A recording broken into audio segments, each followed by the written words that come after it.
Ok, eh ben, bienvenue les filles et bienvenue à toutes celles et tous ceux qui regarderont la vidéo en replay.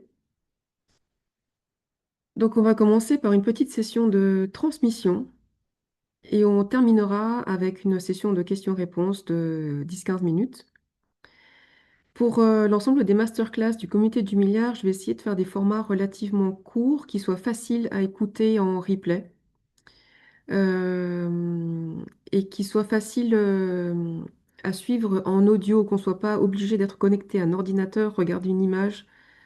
Je sais que en tout cas pour moi, c'est beaucoup plus facile quand je peux écouter les contenus plutôt que de les regarder. Donc la session va durer à peu près 45 minutes jusqu'à 1 heure, en comptant une session de questions-réponses, donc en fin de session. Le sujet du jour, c'est je crois, donc je suis. C'est c'est pour inaugurer toutes ces masterclass qui vont essentiellement tourner sur le sujet de la manifestation consciente. Donc bien entendu, comme il s'agit d'un club d'entrepreneurs, on va aussi aborder des questions d'entrepreneuriat conscient. Il y aura aussi des thématiques autour du business, autour de l'organisation. Mais on va d'abord commencer par soi-même et par sa propre identité, puisque c'est à partir de l'identité qu'on crée notre réalité. Donc on rentre dans le vif du sujet tout de suite. Je pense, donc je suis. Qu'est-ce que je veux dire par là? On part du principe, c'est une invitation. Je ne veux pas vous heurter dans vos croyances et dans tout ce que vous êtes jusqu'à maintenant. Donc tout ce que je vais vous proposer, c'est vraiment apprendre comme de la proposition, comme de la suggestion et comme une ouverture à d'autres façons de penser, d'autres façons de faire. Et vous êtes bien sûr totalement libre de prendre ou non les contenus que je vais vous transmettre. Donc moi, je pars du principe que notre réalité est une illusion, que notre réalité est la projection de notre pensée. Et je pars du principe donc que ce sont nos pensées qui créent notre réalité. Et ce mécanisme de création, c'est ça qu'on va développer aujourd'hui. Donc en partant de ce postulat, moi j'ai constaté au fil du temps qu'il était vraiment indispensable que je maîtrise mes pensées. Et je constate donc que en fonction de ce que je crois, je change totalement d'attitude, je change totalement de posture vis-à-vis de ma vie. Et par conséquent, ma réalité change. Donc pour rentrer un petit peu plus dans le détail, donc il faut considérer qu'on a à peu près 60 000 pensées par jour. C'est énorme et la plupart d'entre nous restons totalement inconscients sur la teneur de ces pensées. On n'a pas forcément l'habitude, on n'a pas forcément l'éducation d'être attentionné vis-à-vis de nos pensées. On peut nous, on peut nous dire de méditer, on peut nous dire de faire des temps calmes. On a souvent ce genre de pratique quand on s'initie à la spiritualité ou quand on commence à prendre soin de soi. Mais souvent, ces moments de méditation et de contrôle des pensées restent ponctuels. Et on a très peu l'habitude, voire pas du tout, le réflexe de rester dans cette observation de nos pensées en permanence. Alors que, de mon point de vue, c'est absolument primordial. Et donc, quand on entreprend, on est vraiment dans un processus de création, de créativité. On offre ce qu'on a de meilleur au monde. Et on a envie de se dessiner notre succès, notre réussite, euh, quelle que soit la définition qu'on ait du succès et de la réussite. Mais en tout cas, l'entrepreneuriat, c'est une voie d'expansion de soi-même, de projection et, euh, et de kiff On a tous profondément envie de kiffer ce qu'on fait. Dans le comité, on est essentiellement des entrepreneurs qui agissons par passion, par conviction. Donc on a envie de donner le meilleur de nous. Mais des fois, ce succès ou cette réussite, euh, sur cette voie-là, on peut rencontrer des embûches, on peut rencontrer des retardements, ou on peut rencontrer des chemins qui paraissent ne pas être du tout ce qu'on souhaite. On peut rencontrer tout plein d'obstacles à ce qu'on souhaiterait réellement vivre. Et on a souvent du mal à s'expliquer pourquoi ces choses-là surviennent. Ma proposition, c'est vraiment de partir de la base et vraiment de s'occuper de nos pensées pour justement, au fur et à mesure, construire la réalité que l'on souhaite profondément. Donc parmi ces 60 000 pensées qu'on a par jour, euh, il y en a très peu qui sont conscientes. Mais on peut observer que certaines reviennent en boucle, reviennent de façon répétitive, et, et qu'il est parfois difficile de se sortir de ces schémas de petits hamsters là, qui tournent dans sa cage. On ne va pas forcément parler tout de suite d'astuces pour sortir de ces schémas répétitifs. Je vais juste commencer par vous expliquer comment le processus qui fait que la pensée va aller créer la réalité matérielle qui nous entoure. Donc, la pensée, c'est ce qui nous habite en permanence. C'est ce qui est fourni par le mental. Et dans la conception que je vous propose, le mental, pour moi, c'est le programmeur. C'est celui qui crée les programmes, les logiciels qui sont visibles sur notre ordinateur central et qui nous permettent de créer des choses, de créer des documents, de créer des PowerPoint, d'écrire des livres, de faire du graphisme, de retoucher des photos. Et notre réalité, c'est ça. Nous sommes un outil, en tant qu'humain, un outil incroyable de créativité et de production. Mais derrière toute cette créativité, cette production, il y a un mental. Et le mental joue le rôle de programmeur. Et au-delà du mental, il y a une autre entité que j'appelle l'esprit, qui est la part illimitée de notre être. On peut aussi l'appeler l'être profond, l'être illimité. Certains vont l'appeler l'âme, même si c'est un mot, moi, que j'utilise pour d'autres choses. Mais entre nous, on va rester sur le terme esprit pour plus de simplicité. Donc l'esprit, c'est la partie de nous-mêmes qui sait, la partie de nous-mêmes qui est connectée à l'illimité, qui est connectée à l'universel, à la source de toutes les connaissances, et qui sait qu'il est incarné dans un corps et incarné dans une matrice matérielle. Et lui, il sait que cette matière est illusion. Il sait qu'il est venu jouer un jeu, il sait qu'il est en train de jouer un personnage comme dans un jeu vidéo. Parce que cet être, il est bien au-delà de tout ça. Mais par contre, pour interagir avec cette matrice, pour interagir avec ce grand jeu, ce grand plateau de jeu, il passe par un personnage. Ce personnage, il est maîtrisé par le mental. Et forcément, ce mental, bah, sans lui, il n'y a pas de jeu qui existe.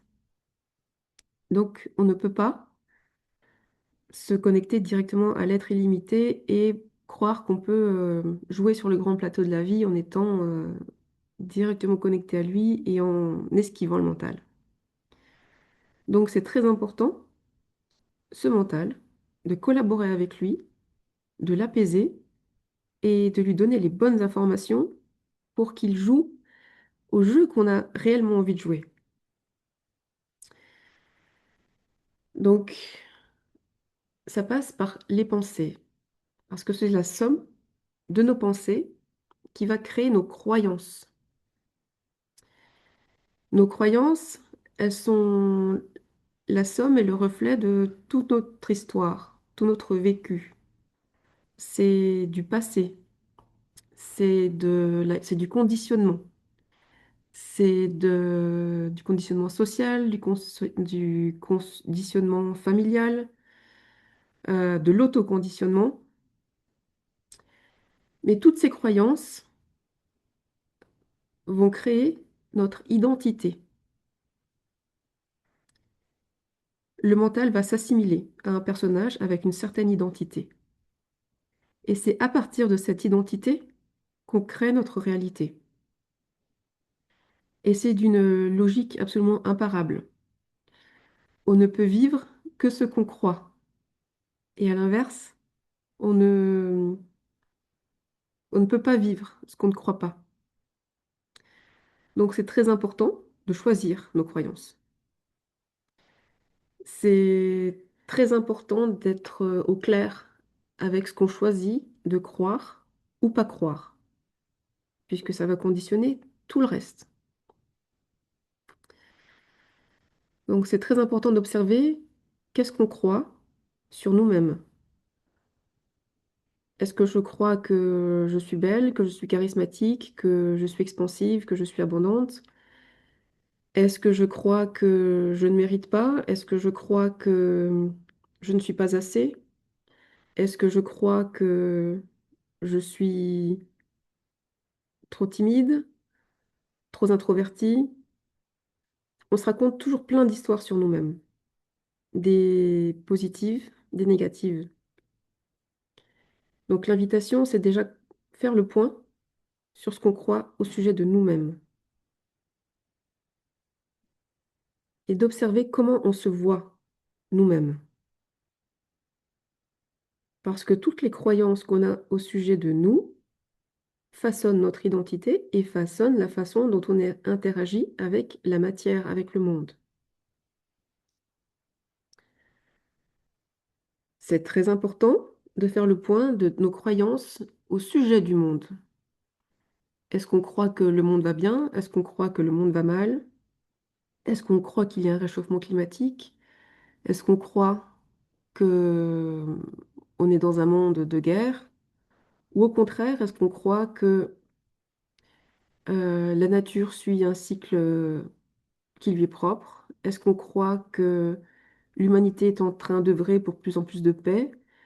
Est-ce qu'on croit que les gens sont gentils? Est-ce qu'on croit que les humains sont profondément mauvais? Euh, Tout ça conditionne également notre identité. Et c'est très important également de faire le point de nos croyances au sujet des personnes qui nous entourent. Qu'est-ce que je crois de ma compagne? Qu'est-ce que je crois de mon compagnon? Qu'est-ce que je crois au sujet de mes enfants? Au sujet de mes parents? Qu'est-ce que je crois au sujet de chacun de mes amis? Et qu'est-ce que je crois au sujet des gens que je croise? Qu'est-ce que je crois au sujet de mes collaborateurs? Car ce sont toutes ces croyances qui vont conditionner l'identité qu'on joue par rapport à ces personnes-là, mais aussi l'identité que ces personnes-là vont nous refléter.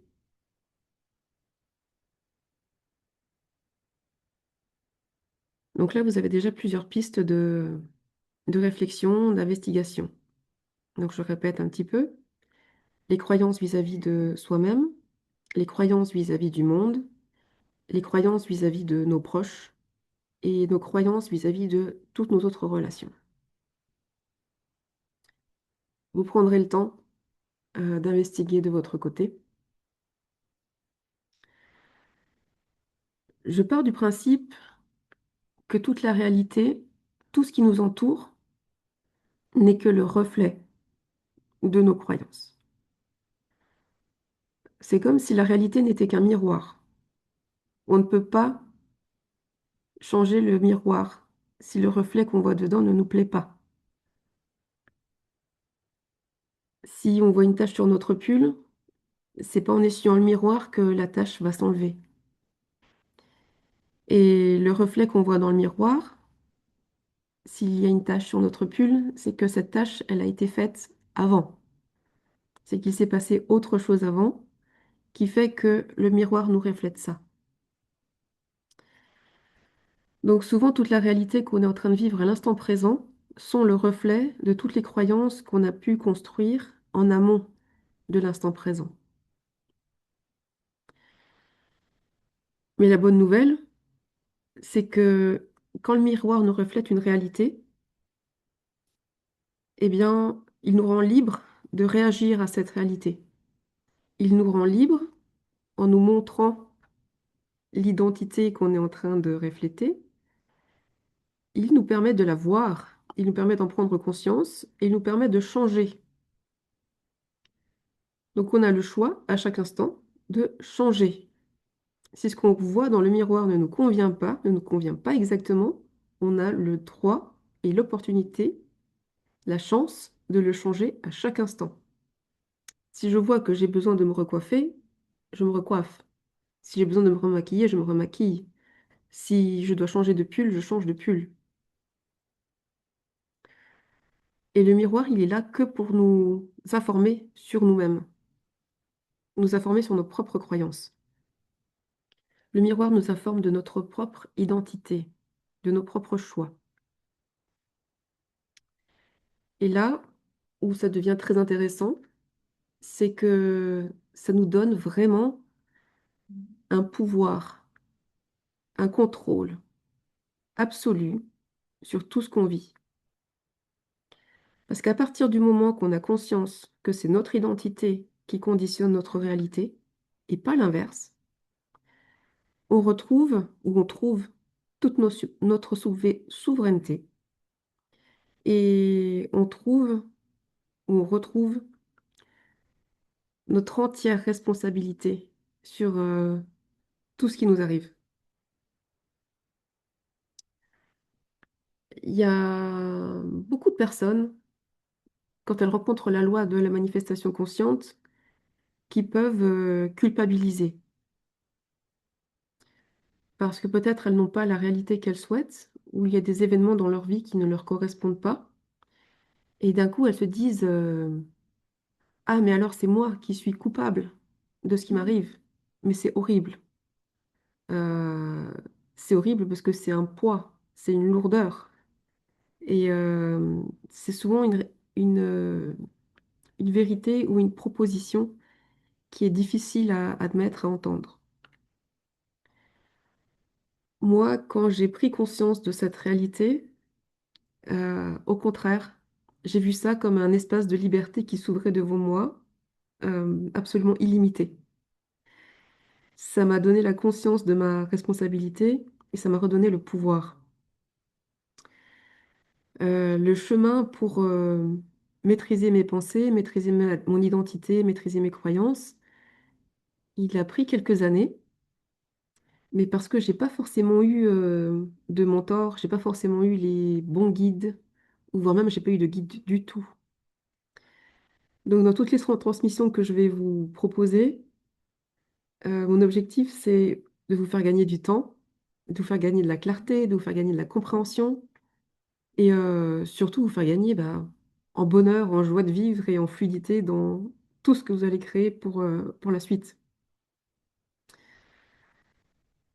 Donc je vais essayer de vous synthétiser toutes ces notions-là de façon la plus claire possible, mais en sachant que c'est des notions qui ont besoin d'être apprivoisées, qui ont besoin d'être musclées. Ça va passer par bah, de la pratique, par de l'introspection au quotidien et par un changement de mindset qui va s'amplifier au fil du temps, au fil des jours. Donc l'objectif, c'est pas forcément de switcher d'un instant à l'autre, même si ce switch, il est totalement possible à partir du moment que vous l'avez choisi. Mais enfin, soyez très indulgent vis-à-vis de vous-même dans l'apprivoisement de toutes ces notions. On va repartir de la croyance. La croyance conditionne toute la matière, donc elle conditionne notre intérieur, mais elle conditionne aussi notre corps. En fonction de ce qu'on croit au sujet de notre corps, de notre santé, notre physiologie entière change.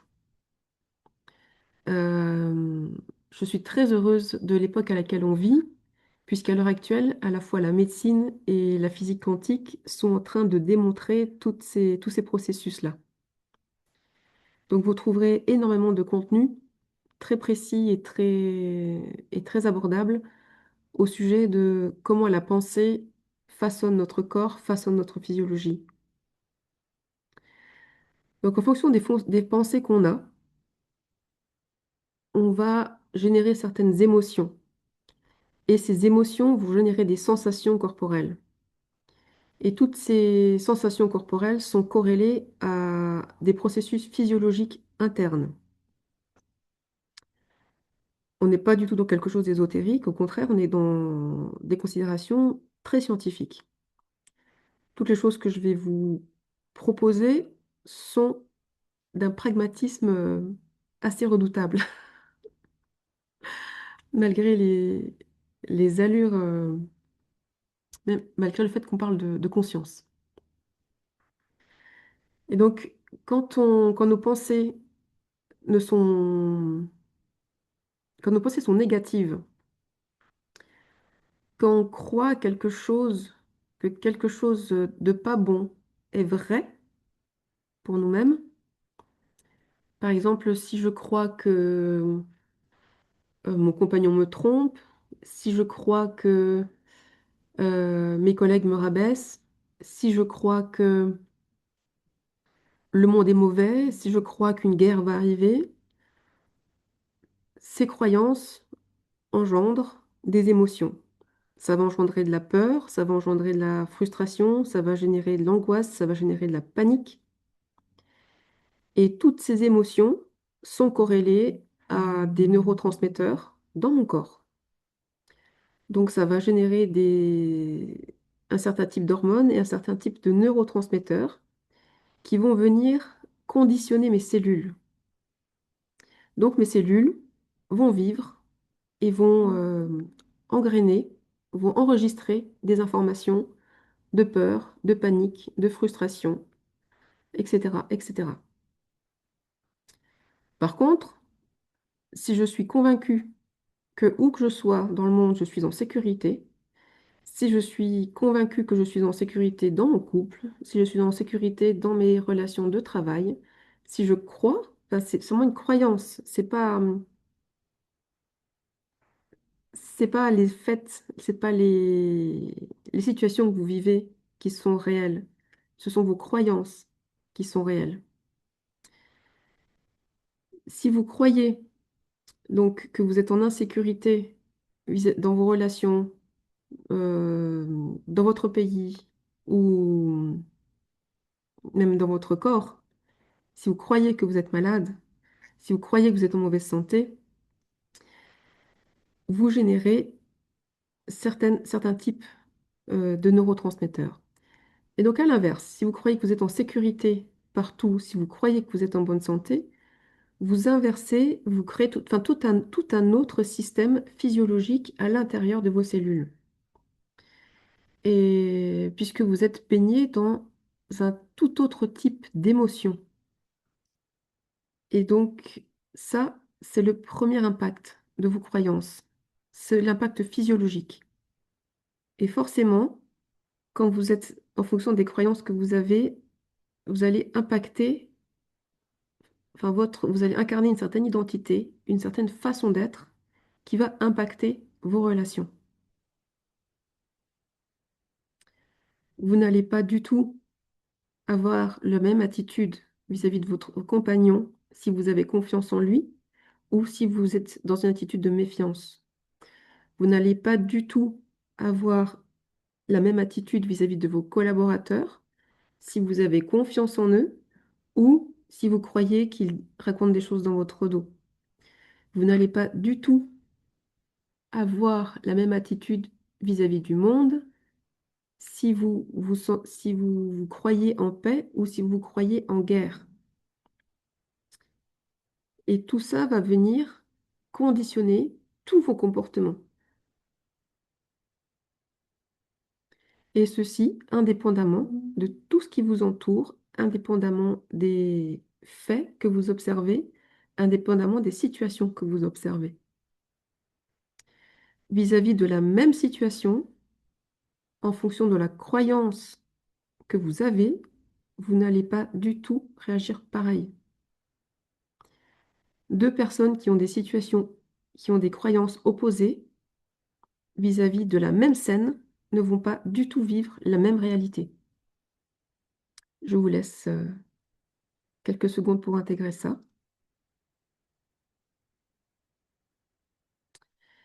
Et on va même aller plus loin.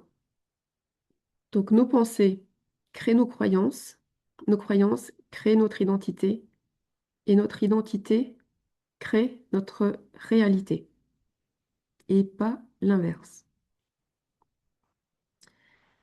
Et donc, qui dit identité, dit je suis. Notre identité est gérée par je suis. Donc, vous pouvez vous amuser à faire la liste de tout ce que vous croyez sur je suis. Ça peut être je suis brillante, je suis bordélique, je suis tête en l'air, je suis organisée, peu importe. Mais à partir du moment que vous décrétez je suis et que vous avez ce narratif intérieur vis-à-vis de vous-même,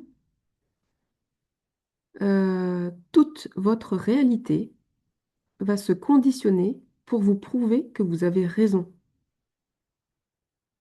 Je répète, toute votre réalité va se conditionner pour vous prouver que vous avez raison. Donc soyez très attentifs au narratif que vous avez vis-à-vis de vous-même. Parce que c'est ça qui va se refléter dans votre miroir en permanence, à chaque instant.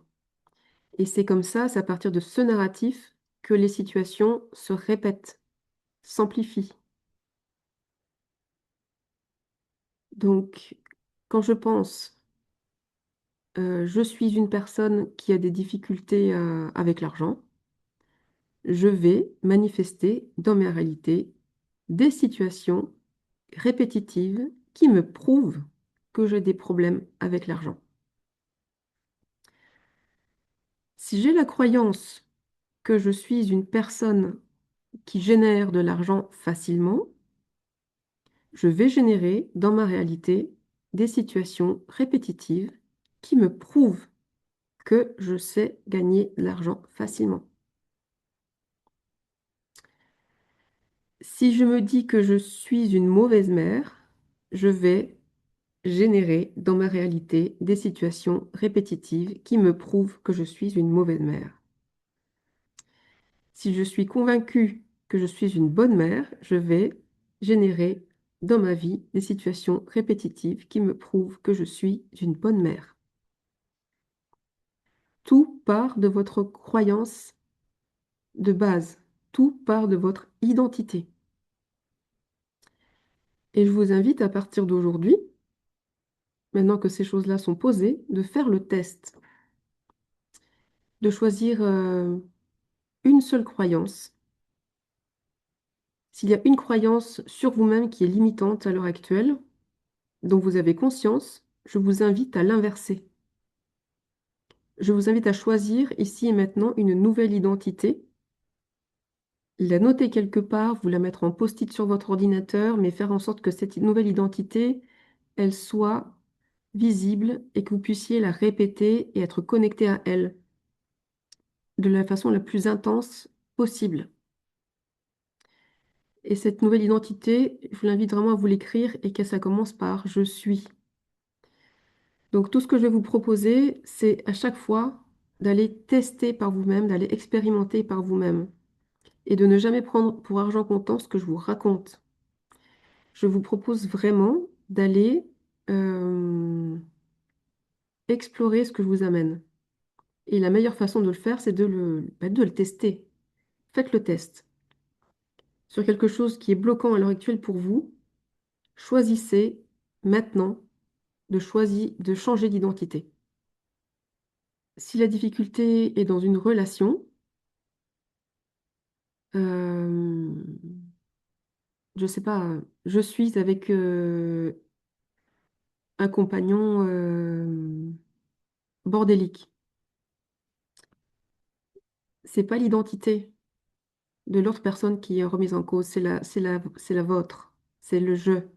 Tout part du je. Donc l'idée, ce n'est jamais d'essayer de changer la réalité elle-même ou la relation ou l'autre, parce que ça reviendrait à vouloir changer le miroir, essuyer la tâche dans le miroir, sur le miroir. Donc ça ne fonctionne pas.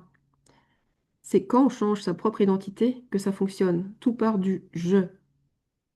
Donc si j'ai un problème avec une relation, c'est pas changer l'autre, c'est changer ma relation à moi. Si je suis avec une personne bordélique, je change d'identité. Dire désormais, je suis avec une personne organisée. J'ai pas dit il devient organisé, c'est je suis avec une personne organisée. Je ne peux conditionner que ma propre réalité. Et à partir du moment que je vais changer cette croyance, je vais projeter totalement autre chose dans mon miroir. Et la réalité va totalement changer pour moi-même. Et forcément, l'autre, qui fait partie du miroir, va changer. Mais ça, vous ne pouvez pas me croire tant que vous ne l'avez pas vécu, donc je vous invite à l'expérimenter. Choisissez, ici et maintenant, une nouvelle identité sur un point très précis de votre vie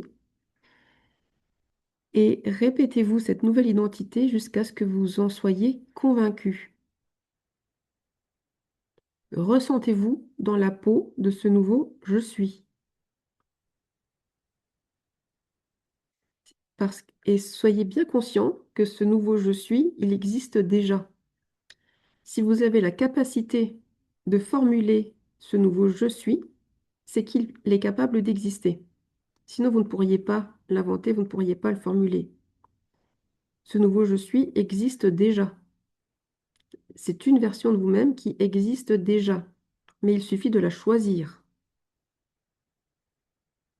Choisir une nouvelle identité, donc c'est l'ancrer et c'est faire un R à Z de l'ancienne identité. Donc, ayez conscience de ce que vous n'êtes plus et prenez conscience de ce que vous êtes désormais. Je ne suis plus une femme qui a des problèmes avec l'argent. Je suis une femme qui génère de l'argent facilement. Et c'est comme ça. C'est déjà là, c'est déjà fait. Cette version est téléchargée à l'instant même où je le dis. Et à partir de ça, j'ai plus qu'à laisser dérouler. Il n'y a rien à faire. Il y a juste à incarner l'identité. Ça, c'est très difficile à comprendre puisqu'on est dans une société qui nous invite énormément à être dans le faire. Ma proposition, c'est d'être dans l'être. Parce que c'est mon être qui va engendrer ce que j'ai à faire. Et c'est ce que je fais qui va engendrer ce que j'ai. Je répète, c'est ce que je suis qui engendre ce que je fais. Et c'est ce que je fais qui génère ce que j'ai. Et donc, encore une fois, ça part de l'identité. En fonction de l'identité que vous choisissez, vous n'allez pas faire les mêmes choses. Parce qu'à partir du moment que vous choisissez une nouvelle identité, votre façon de procéder change également. Vous allez tout de suite vous mettre dans la peau de la personne qui fait ce que cette nouvelle identité fait. Et à partir de là, forcément, la réalité change. Si je suis dans la peau, dans l'identité de la personne qui génère facilement de l'argent, j'ai des actes, je mets en place des actes, des actions qui sont en corrélation avec cette nouvelle identité. Et ce type d'action me vient tout de suite en tête. Je n'ai plus besoin, enfin je ne vais, je vais petit à petit, au fil des jours, changer totalement de, ma façon d'être, ma posture, mais du coup mes actes. Et à partir de là, et même au-delà de mes actes, c'est toute ma réalité qui va changer.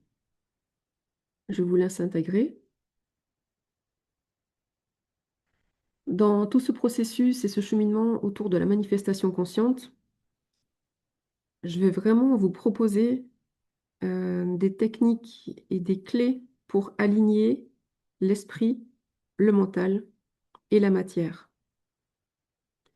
L'esprit, c'est celui qui sait, c'est celui qui a l'intuition, la partie de nous qui a l'intuition, c'est la chose illimitée qui vient s'incarner dans la matière. Le mental, c'est le programmeur, c'est celui qui conditionne la réalité. Et la matière, c'est l'illusion de ce qui nous entoure, mais qu'on a choisi de venir expérimenter. Donc il faut savoir que l'esprit, lui, il est toujours d'accord avec l'identité que vous choisissez. Lui, il est dans un jeu. Donc quel que soit le personnage, il est d'accord. Il est venu pour jouer. Donc que vous choisissiez l'identité de la petite fille sage, l'identité de la passage, l'identité de celle qui galère ou l'identité de celle qui réussit, pour lui, c'est pareil. L'esprit, il est d'accord avec tous les jeux. Il vient expérimenter. Donc pour lui, c'est toujours OK. Mais par contre, il y a des identités qui sont plus ou moins agréables à incarner. Et ce qui est chouette, bah, c'est qu'on peut choisir. À chaque instant, on peut choisir l'identité. Et choisir du fait le résultat et ce qu'on projette dans ce grand jeu, ce qu'on projette dans le miroir. Je vais brancher mon ordinateur qui n'a plus de batterie. Et à partir de maintenant, je vais vous laisser la parole. Moi, j'ai une question. Oui, Du coup, ça veut dire qu'on peut agir sur nos croyances conscientes, mais pas sur celles qui sont inconscientes. tout à fait, Ok. tout à fait. Mais la partie consciente est déjà énorme. Et s'il y a des choses inconscientes, faut pas s'en soucier puisque la réalité viendra toujours nous les refléter.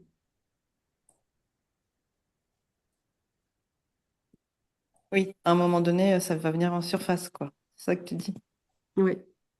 Mm. Si j'ai cultivé pendant des années, malgré moi, une certaine croyance qui est négative pour ma réalité, je me retrouvais à un moment donné face à une situation qui va vraiment la mettre en lumière. Donc c'est souvent les situations qu'on n'a pas du tout, qu'on n'a jamais eu envie de manifester, des choses qui vont nous faire du mal, qui vont nous choquer, qui vont nous blesser. Euh, Normalement, enfin, personne n'a envie de générer des situations comme ça. Et quand ces situations-là arrivent, c'est qu'effectivement, il y a un programme qui se jouait en arrière-plan, une identité qui était présente, mais dont on n'avait pas forcément conscience. Euh, S'il y a eu l'identité de l'abusé, par exemple, on va manifester des situations où nos limites, euh, nos- notre territoire est remis en question. Euh, S'il y a eu une identité de victime, il va y avoir des situations de violence, de conflit qui vont se manifester. Et ces situations-là, en fait, sont juste là pour nous montrer que ces identités existent en nous. Et à partir du moment qu'on les voit, les switches peuvent être radicaux, enfin, d'un instant à l'autre. Dès qu'on voit l'identité qui est en jeu, il suffit qu'on choisisse à l'instant T de ne plus cultiver cette identité, de passer à autre chose, pour que ces situations-là se résolvent d'elles-mêmes.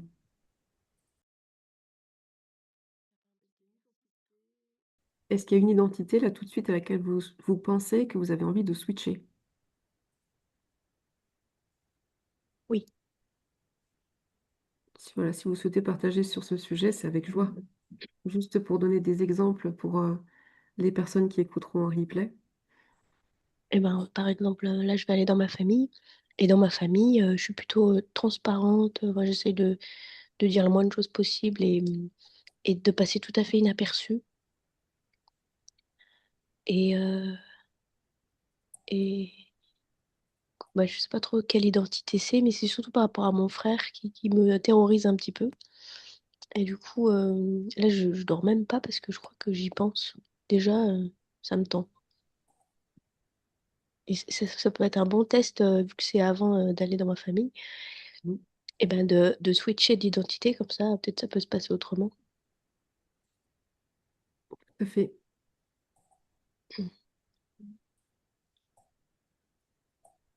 Donc là, il y a deux identités. Il y a je suis transparente dans ma famille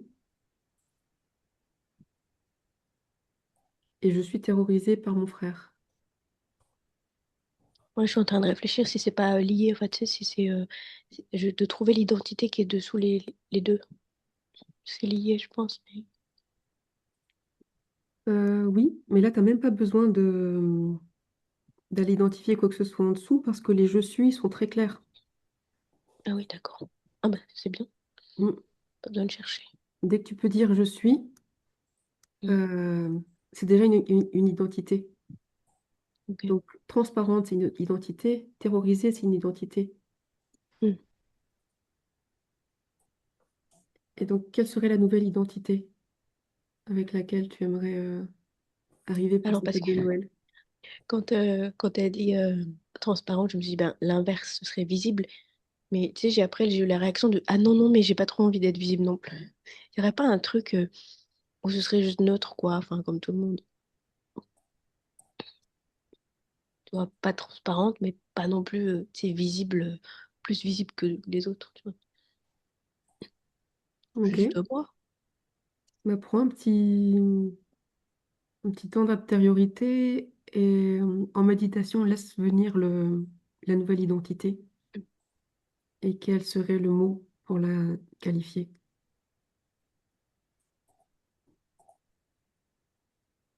Naturel.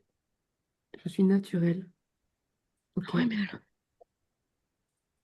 Je suis naturelle dans ma famille. Voilà, ça c'est Ouais. une nouvelle identité que tu choisis maintenant. Et juste après, j'ai eu la petite réaction. Oui, mais alors si je suis naturelle, oulala, j'ai peur de pas être acceptée. Voilà, je pensais ça. Ok. Et ben il y a l'identité je ne suis pas acceptée par ma famille que tu peux switcher. Je suis naturelle et acceptée. Ok. Voilà. Enfin, j'aimerais plus en avoir rien à faire de pas être acceptée. Pourquoi pas choisir l'identité de celle qui est acceptée? J'ai l'impression que ça donne, si j'ai que je suis acceptée par ma famille, c'est que ça vient d'eux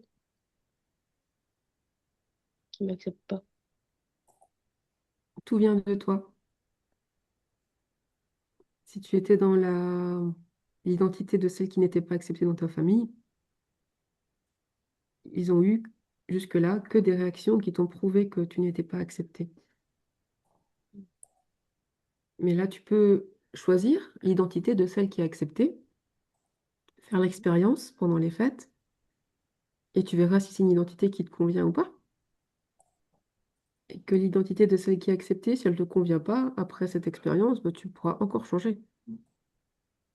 Ok, on peut changer tout le temps. Je suis naturelle et acceptée par ma famille. Ouais. Et quelle serait l'identité qui remplacerait l'identité de je suis terrorisée par mon frère? je suis détendue ou relax et je suis moi-même. Eh ben, sens dans ton corps quel est le mot qui résonne le mieux. Est-ce que c'est moi-même? Est-ce que c'est détendu?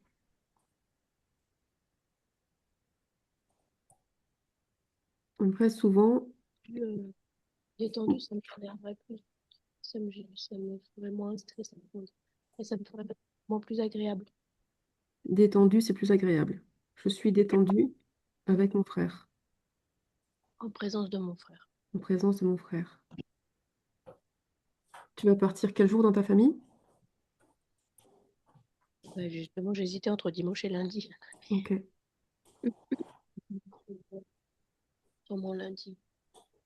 Donc là, ce qui est génial, c'est que d'ici dimanche ou lundi, tu as du coup 2 ou 3 jours, 3, 4 jours, eh bien pour cultiver cette nouvelle identité et observer quand tu es dans cette identité de je suis naturel et accepté de ma famille, je suis détendu en présence de mon frère, et ben qu'est-ce qui se passe en toi? C'est quoi la physiologie qui se met en place? C'est quoi les émotions qui sont présentes? Et je t'invite à à les cultiver là, pendant tout le week-end, ces sensations-là. Est-ce qu'il y a d'autres identités qui ont envie de switcher aujourd'hui? Ben, moi, je vais continuer sur celle dont on avait parlé toutes les deux au comité du milliard. Je voudrais switcher la femme qui n'arrive pas à entrer en action. Je... Alors, il y a une coupure au niveau du son. Tu voudrais switcher la femme Ah, qui... qui n'arrive pas à rentrer en action. Comment tu le formulerais avec une phrase qui commence par je suis?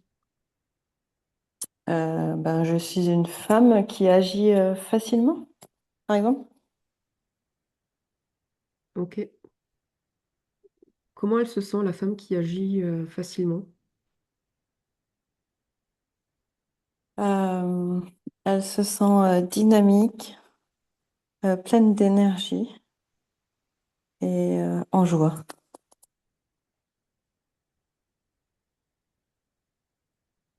Est-ce que tu arrives à ressentir ce plein d'énergie et cette joie au moment où tu me l'as dit? Oui, Ne serait-ce qu'un tout petit peu. et oui. Donc ça, si tu arrives à imaginer cette situation, cette identité, c'est que cette version de toi existe déjà. Donc ça, c'est Mhm, très important de le conscientiser. C'est pas quelque chose à aller chercher ailleurs ou qui est éloigné de soi-même, c'est déjà là. Donc ça, mhm, c'est très important de se le dire. Donc l'identité, si tu arrives à te la formuler, c'est qu'elle est déjà là. Et deuxièmement, si tu arrives déjà à la ressentir, c'est qu'elle a déjà commencé à prendre sa place dans tes cellules. mhm. Et on avait déjà fait ensemble l'exercice des stimulations latérales, enfin bilatérales alternées. Oui. Donc je t'invite, après cette masterclass, à prendre un tout petit temps de tapotage et Mhm, de stimulation pour aller augmenter et ancrer ces sensations dans ton corps. Et juste te connecter à ça le plus souvent possible sans chercher à forcer, sans chercher à mhm, faire ou à surjouer ou à te... oui, ne pas forcer cette identité. mhm. Et vraiment prendre conscience qu'elle est déjà là, donc tu n'as rien à faire. Ok, donc c'est juste de l'ancrer. Oui, être, être cette identité. Mhm. Et la mise en mouvement, la mise en action, elle va venir toute seule.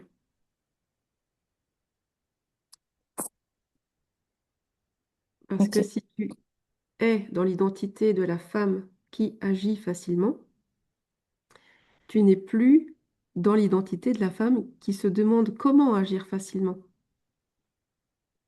Oui. Tu vois la différence? Ouais, ouais.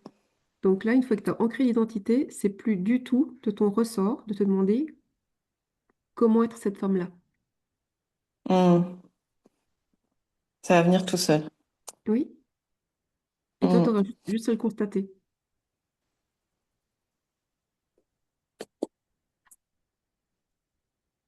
Et je veux bien que tu continues à nous tenir au courant dans les prochaines semaines de ce qui bouge.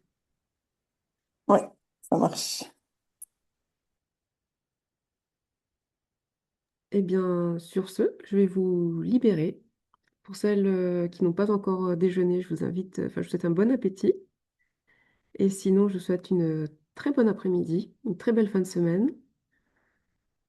Et je vous retrouve eh ben, dans le groupe du comité du milliard pour continuer d'échanger sur ce sujet passionnant, poser toutes vos questions et continuer à nous dire bah, qu'est-ce qui switch ces prochains jours, ces prochaines semaines. Et si vous voulez partager les petites astuces que vous mettez en place pour vous connecter à cette nouvelle identité, c'est bienvenu aussi. Et moi, de mon côté, en fonction de de tous vos retours, je pourrais aussi être en mesure de vous fournir d'autres contenus, d'autres soutiens. Mais voilà, à condition que vous me formuliez vos besoins. Donc, je vous dis bah, à très vite et très belle journée.